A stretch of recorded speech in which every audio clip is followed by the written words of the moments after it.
Bună, dragi prieteni, la o nouă revedere.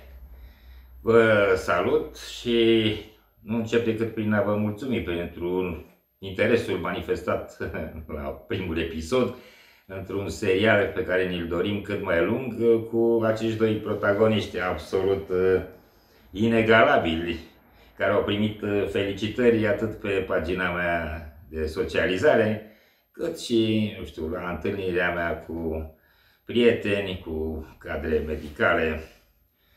Ce să vă spun? Decât mulțumim și vă dăm, cum să zice, întâlnire la un nou episod. Așa cum v-am anunțat,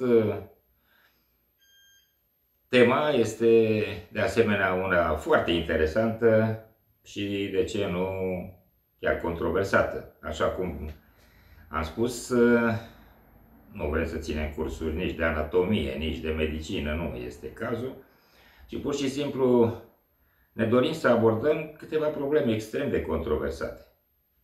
Chiar greu de dat răspuns.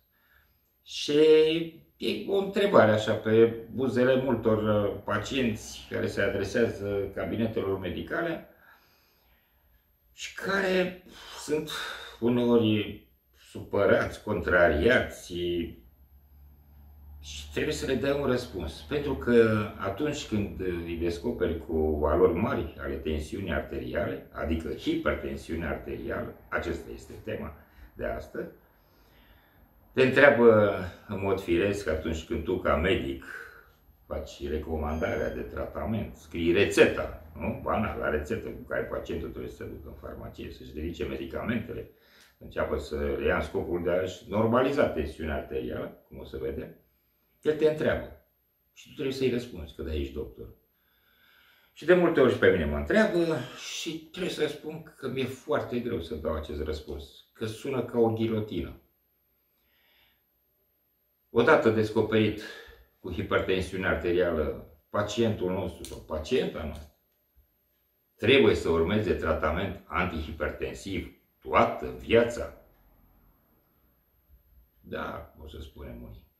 Greu răspuns, foarte greu răspuns, și să vedeți și o să ne răspundă Ana și Tomi la această întrebare extrem de pertinentă, dar extrem de dificilă.